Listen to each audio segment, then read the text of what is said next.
Thank you all for being here. Today, we celebrate a truly monumental investment in childcare with the signing of the 2025-2026 Pennsylvania budget. I want to begin by expressing my deep appreciation to every Democrat and every Republican who worked together to make sure that our kids were taken care of and their families. So thank you. For the first time in more than 20 years since pre-K counts began, childcare now has its own dedicated line item in the state budget. That alone is worth celebrating. Thank you, Pennsylvania legislators. We appreciate you. I appreciate you. It is an honor to welcome Governor Josh Shapiro to Children of God Educational Services, a place where everyone is welcome, where we thank God and serve Him, where we proudly serve His children. Our teachers work together as one team. Our families are hardworking and hopeful. Our students are innovators, the innovators of tomorrow. We guide them one step at a time. Before we continue, I'd like to acknowledge our honored guest, our Bucks County Legislative team, which includes representation from Senator Steve Sanacero via Shannon, Representative Zim Prokopiak. Let's see if I got it right. Did I? Jim Prokopiak. Prokopiak. Yeah. All right. We worked on this. I promise you we did. Jim. By Representative Jim. Thank you. We also welcome Kyle from Brian Fitzpatrick's office, Congressman Brian Fitzpatrick's office. We welcome Rep. Warren's representatives, Dennis and Daniel. And as always, our amazing, amazing Tina Davis, who's here with Brian Allen. So thank you so much. We also acknowledge our awesome mayor, Ralph DiGiuseppe III, our Bristol Borough Council President, Ralph DiGiuseppe, Mr. Bill Pezza, President of Raising the Bar, and Greg Pezza, Council. We also acknowledge any Bucks County commissioners who may be here or have sent designation in their abstention. Thank you all for being here. I want to also thank our advocacy partners, Tyrone and Sim with First Up, Jen with Panacea, Dan with Children's First, PACA, the United Way of Bucks County, our amazing pre-K counts partner. Thank you. And Donna from our PA Preschool Program Specialist, as well as Dr. Obiama Martin from OMAX Institute. You are the boots on the ground. You listen to providers. You share our families' stories, and you made sure lawmakers understood the challenges providers were experiencing via teacher retention, affordability for childcare, and access to high-quality childcare. Your unified voice helped to make this budget a reality, and we are grateful, deeply grateful. Here in historic Bristol Borough, community that I love and come from, is a tight-knit, diverse 2-square-mile community where grit and determination define us. We never give up. And today, because of this budget, our governor is helping solve an economic problem. He understands that childcare workers deserve competitive wages, that families need affordable, quality care, and that we, childcare providers, are the workforce behind the workforce. This summer was very hard. The delayed budget cost my organization greatly. But today, in the spirit of gratitude, I choose to focus on progress and on a governor who believes in education, who listens, and more importantly, who delivers. It is my honor to introduce our energetic, intelligent, and dedicated leader, the 48th governor of Pennsylvania, Josh Shapiro. That was awesome. appreciate you. Thank you. Thank you, Val. And Val's right. We're here in historic Bristol. I always love coming here, but we're not here to talk about our history. We're here to talk about our future. And our future runs right through places like this. I'm sorry to be a little bit late. I was getting hugs and talking to the kids in the other room. They just bring joy into the world, and they are our promise. They are our future. And thanks to wonderful people like Val, they're getting a great start. I want to thank Valerie and her team here for taking care of these children here in Bristol, here in Bucks County. I want you to know I respect the work you do. I think you play such a critical role in our communities, not just for these children, but supporting their working families and caring for these kids in a really deep and personal and meaningful way, and setting the foundation that we need to make progress as a Commonwealth and as a country. I know you give so much of yourselves to take care of these children, and I can really see the joy on their faces. Just when I walked in here in the other room, they are happy, and they are happy, Valerie, because of you and the teachers, pardon me, that enrich their lives every single day. Here at Children of God, I know you serve a higher calling for these children, and I respect that so much, and I appreciate the role that faith plays in the work that you do here. And I want you to know, as your governor, I am incredibly proud to support the work that you do. And in the budget I just signed last week, we are giving back to you and to teachers like you all across this Commonwealth of Pennsylvania. I want to acknowledge something Valerie said. It did take too long, certainly longer than I would like. But in the end, I believe that we delivered a final product that makes significant strides in improving Pennsylvanians' lives. I want you to know that Pennsylvania is one of only a few states, 3 across this country, that have what's known as a divided legislature, where the Senate is led by Republicans, the House is led by Democrats. In fact, of the 253 lawmakers, the entire difference between them, partisan difference, is 3, literally 3. So just to give you a sense of how challenging it is to find common ground in these really polarized times, we decided that we were going to stay at the table. We were going to work hard. We were going to fight to deliver for the good people of Pennsylvania. And we knew that we had to compromise, but we were never going to compromise our values and our principles. In the end, after working hard all summer and fall to bring those two sides together, by staying at the table, by holding the line on things like childcare, which mean a whole lot to me, we delivered an historic budget that makes meaningful investments in the people of Pennsylvania, builds on the progress that we made already, and I think charts a really positive course for our future. Today, I wanted to just focus on one specific aspect of the budget, and that is childcare. You know, over the course of my first couple years as your governor, working with leaders like Tina Davis and Jim Prokopiak, or Representative Jim, as he's fondly referred to here in Bucks County, we have worked really hard together to lower the cost of childcare for Pennsylvania families. We did that by tripling the childcare tax credit here in the Commonwealth. That puts money back in people's pockets when they're trying to afford childcare. Last year, because of our work together, we were able to help 220,000 working Pennsylvania families who needed help affording childcare by putting $136.5 million back into their pockets. That's a big deal. And to add to helping lower the cost of childcare, for the first time ever, we created the Employer Child Care Contribution Tax Credit, which encourages businesses here in Bucks County and all across Pennsylvania to make contributions to their employees' child care and be able to write that off. Taken together, these two changes are helping make child care more affordable all across Pennsylvania. I want to be very clear about something. This isn't something I'm hopeful for. This isn't something that is aspirational.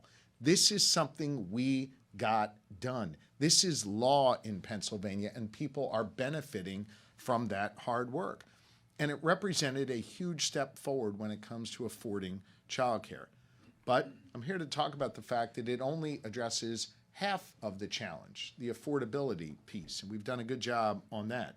we also have to focus on the availability piece in making sure the childcare is available to those who need it in rural, urban, and suburban communities.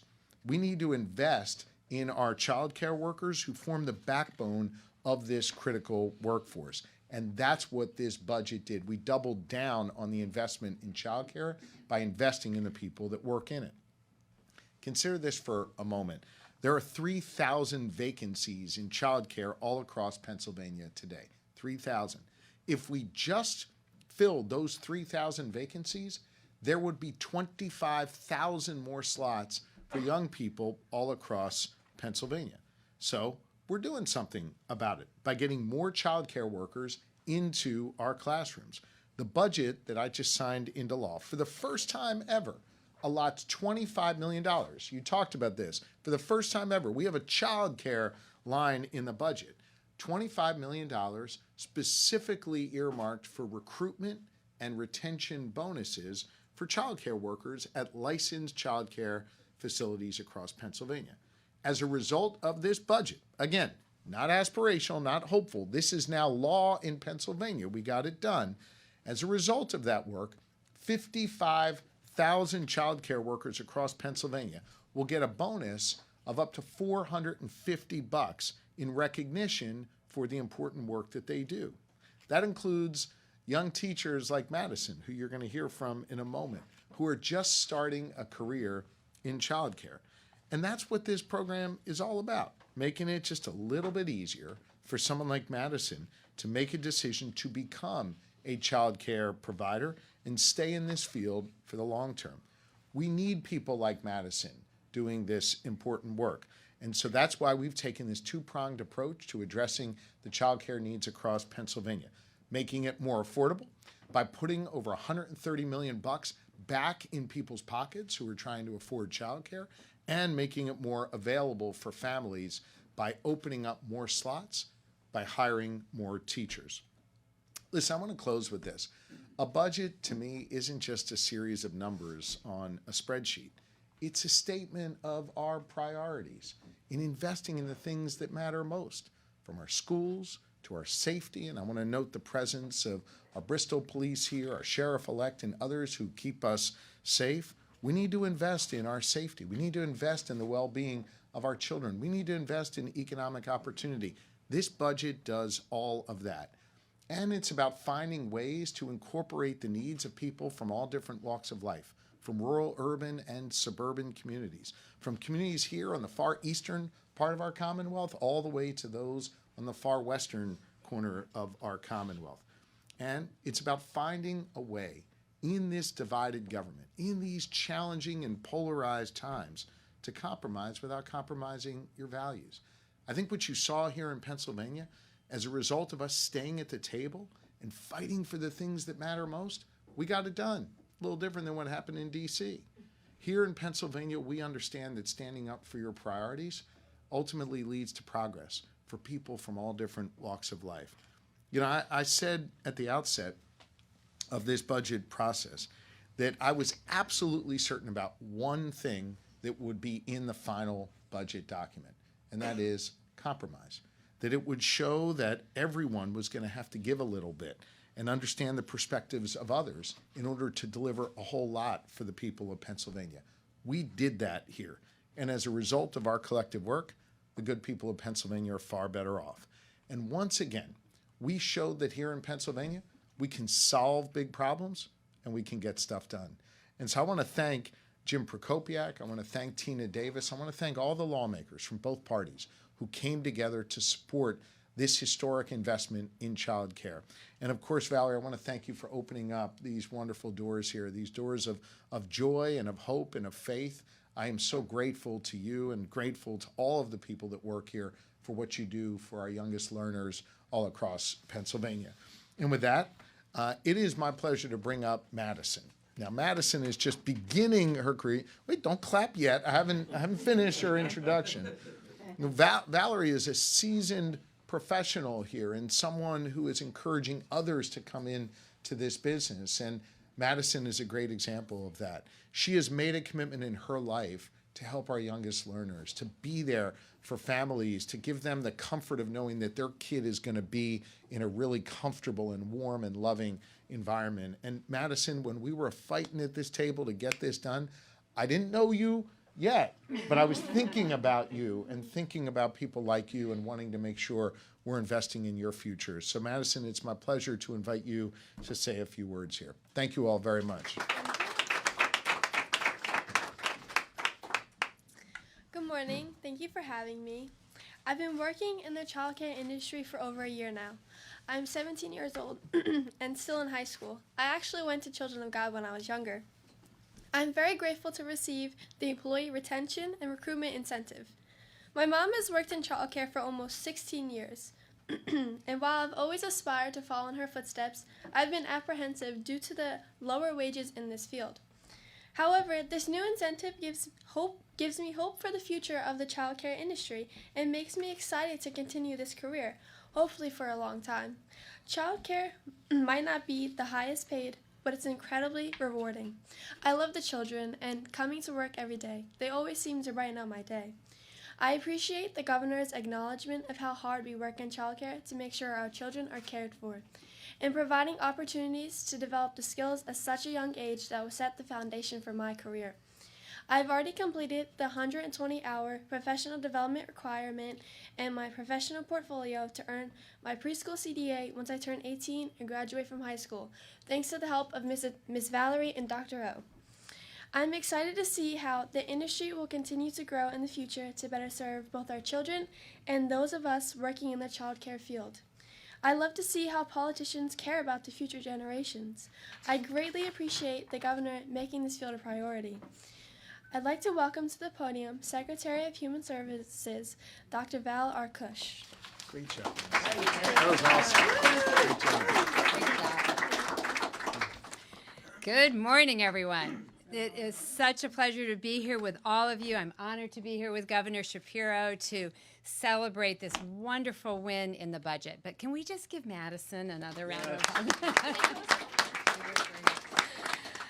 I got a chance to meet her before we came in, and I was just like, Valerie, this is exactly the message, right? Madison went here as a child, and now here she is, just about ready to graduate high school, back here working and thinking about this as her professional career. I really can't think of a better way to acknowledge and honor Valerie and the environment that she has created here, that children that came here want to come back and actually work here. And so with Governor Shapiro's leadership, now there's an even better investment to help encourage people to get that done.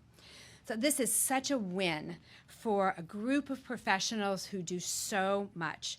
Early childhood education programs are vital to a child's educational, social, and emotional development during their youngest years. Early childhood educators provide a foundation that will benefit children throughout their entire lives. They are set up for success in school and in their own careers down the road when they have high-quality early childhood opportunities. Investments in high-quality child care programs pay dividends well into the future. I mean, think about your own family. It's not hard to find ways that we've seen our own kids grow and the experiences they get to learn once they kind of get out of the house and get to come to a place like this and socialize with other kids and just have a whole bunch of new experiences. Our dedicated, passionate child care workforce actually are the ones that make that possible. But the benefits extend even further. As many of us know, child care is a necessity for parents and caregivers who are going to work or school themselves in order to create a better future for their families. And to do their jobs well, parents need to know that their children are in an environment that is safe, supportive, and caring. And of course, without that environment, those parents can't go to work. When child care is out of reach, as you heard the governor mention, it hurts our economy. A recent study found that our state loses more than $6.6 billion annually in economic activity because parents cannot consistently access that high-quality child care that they need to enable them to go to work. And of course, this largely impacts working moms.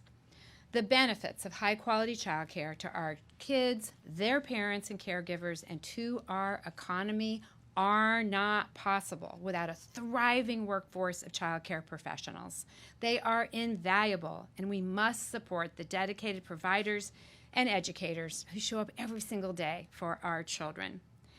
Now, Governor Shapiro, I'm surprised he didn't mention this, is a parent of 4. Yes. And so he deeply understands that this is an important opportunity for all of our families. And this is why he prioritized securing this funding in the 25-26 budget. This investment is a win for all Pennsylvanians. Every family should be able to access high-quality, affordable childcare that allows them to go to work and invest in their families and their futures, regardless of their zip code or their income. With this year's budget investments, we're taking a significant step to make that a reality. So thank you, Governor Shapiro. Thank you to our legislators, and we're so proud to be here. And with that, I am honored to introduce my good friend, Representative Tina Davis. Thank you. Thank you. Good morning, everybody. I am so excited and happy that the governor came to this wonderful town. Thank you. I do want to recognize Betty Rodriguez. She not only works in my office, she's the vice president of Bristol Borough Council. Oh, thanks, Betty. You know, when I first got involved in politics, I was fortunate to have both my grandmoms alive, and they were both in their 90s. And my youngest, when I ran for state rep, my youngest was 10. I'm going to cry. And I didn't know if I should run. So I didn't. I threw my hat in the ring very late during that time. But my grandmom said it takes a village to raise children. And right here, sitting in front of me, are all the people that I trust, because you all have a role in all of our kids' lives. So I want to thank all of you first, and all of the teachers and the child caregivers, because I couldn't have done it without all of you.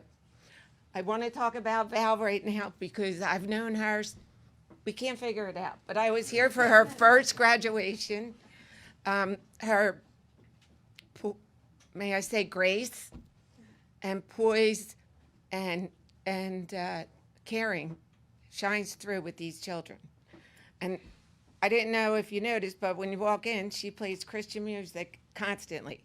So when you're out there and you're fighting what's going on in other areas, just walk in here and you'll feel good. She's been fighting for all of us and for the children and for the money. I see her in Harrisburg all the time, and I appreciate that. But I do want to definitely thank the governor and the secretary, because the last 4.5 months, as a leader in the Capitol, one of my jobs is to manage our reps, and they're upset. But these guys worked hours and hours every single day and night to try to get a great budget to produce for all of the working people. Governor Shapiro deserves a hand because he would not give up. It's a bipartisan budget, compromised, and I think we did great. So thank you. You did. Thank you. Team game. And it's my pleasure to introduce my friend Jim Prokopiak, who governs right next door. Thank you, Teeny. Good morning, everybody. First of all, I'm one of the people she has to manage, apparently. So she takes some phone calls from me. I'm like, what is going on? But I'm so happy to be here today, and I'm so happy the governor is here. I think the governor has been here a lot, and I think that we always are happy when you come, and we're thrilled when you come here. And so is that you were able to get us across the finish line on the budget, because clearly, many people were hurting for that budget. When we talk school districts, or we talk Bristol Borough schools, we talk Barnesville schools, other school districts, they needed that money. Mm-hmm. And it took way too long. But without your leadership, we probably still wouldn't have a budget. And so now we got to start for next year's budget, but that's beside the point. So, but I think one of the things we talked about and we've seen is that times are tough for working families. And it's not getting easier. And for many, both parents have to work. And when they make that decision, and it's not a decision that they make lightly, but they do it out of necessity. And because they have to do that, they need someone who's going to take care of their children. And there's a whole bunch of benefits of having that early childhood education. I remember as a parent, we made that decision, and it was one of the best decisions we ever made. Many of my children's friends were friends in preschool with, and my son graduated. The governor was at the graduation. He graduated with several of his friends from preschool. So, and our child care workers, they're not just workers, they become parts of the family. They become parts of I was at an event a couple of months ago, and one of the people there was the administrator for the preschool, and she's like, I remember all your kids, and I'm like, we remember you too. So it's definitely something, it's so important, and we have to invest in that. But this budget just doesn't invest in that. It also puts more money into education, which our schools need. It invests in working families all across the state, and especially here in Bucks County. So hopefully we'll have a smoother budget process next year. But in the meantime, I just want to say thank you again to the governor and for Representative Davis for dealing with me. I'm going to turn it back over to the governor for questions. Thank you, Jim. Thank you. Thank you, Jim. I feel bad now. Dr. Arkush called me on it that I didn't mention our 4 kids who did benefit from places like this. And your wife. But yeah, the First Lady deserves all the credit. But no, I was just thinking about it because our thirdborn actually drove himself this morning. He's a new driver, so be careful out there on the roads. Detail following him. Yeah. But anyway, so it's been a minute since we've had our kids in a place like this. But, to Jimmy's point, our kids are still friends with those that they went to preschool with those that they were early learners with. And I think that is really special. Places like this really form beautiful bonds. And so I just want to say thank you, not just as a governor, but as a dad, for what places like this provide, Valerie. So you're terrific. And with that, I'm happy to take a few questions from the media if there are any. Tom, do you have anything Levittown now? Yeah. Governor, good to see you. One question, I'm related and one related. Let's start with related, Okay. and then I'm happy to get to whatever else. So the state has offered these bonuses for various industries, police, childcare. What is the state doing to track their effectiveness and whether this is an investment to continue or change? So we provide the incentives. In this case, it'd be about $450. And then what we do is we track who got it. Did they stay at work for X period of time? And was it helpful? We'll talk to leaders like Valerie as a recruitment tool to convince someone to come work in a place like this. Some of the data we receive is somewhat anecdotal, right? We're relying on leaders across the state like Valerie to say, yeah, it was really helpful in the hiring process. And some of it will take a few years to be able to track whether or not they stay in this field. But of course, we track all of that, and we're quite proud of the results that we're getting on workforce development. It's quite similar to how we track the investments we're making in VOTEC in our schools or in apprenticeship and pre-apprenticeship programs to see, does someone follow through in that career, or the way in which we've changed the hiring practices at the state. We did away with the college degree requirement, and now we have enough data after 3 years to know that 61% of our new hires don't have a college degree, and we're beginning to be able to grow in the areas where we were struggling to recruit from. Our Pennsylvania State Police saw a 258% increase in the number of applicants because of the way in which the incentives we've put in place and the way in which we've changed our hiring practices. So what we're seeing is really good data and really strong anecdotal evidence that the stuff we're doing on workforce development is working. And I would note that Pennsylvania is now the only state in the northeastern part of the United States with a growing economy. And a big part of that is because of the strength of our workforce. So the things we're doing are working. This budget builds on past successes and doubles down on those investments and offers new investments in the field of childcare, as we're here to discuss today, Tom. And your administration just put out a letter on the Uzbek national who was arrested. DHS and some GOP members of the State House have raised issue with that. I'm curious if you have any comment. I know PennDOT's saying that according to a federal database, he was cleared to get a CDL. Yeah. So a letter was just sent from Secretary Carroll and Secretary Schmidt, I believe, from the Department of State. Anytime a non-citizen applies for a CDL, the Commonwealth of Pennsylvania is required to go and check a federal database in order to see whether or not that individual qualifies to be able to receive a CDL. We checked the federal database months ago when this individual received his CDL, and he was authorized to get it by the federal database. Ironically, we went and checked the database yesterday. He still qualified to get a CDL. I know that there were some questions raised about whether or not he was able to register to vote under automatic voter registration here in the Commonwealth. Absolutely not. He was not able to register and didn't attempt to register. Look, I think there are real questions here. If you get rid of the political theatrics that I know most of the people are engaged in and you really look at the questions, there are real questions. The questions, though, have to be directed to the U.S. Department of Homeland Security and this database that's run by Secretary Noem. They clearly are not minding the shop, and they've got to get better because every single state in the country relies on this database when making a determination as to who qualifies for a CDL. We relied on the feds before issuing this one. Thanks, guys. We gotta go. Okay. Thanks, everybody. Have a great day. Thank you. Thanks for being here.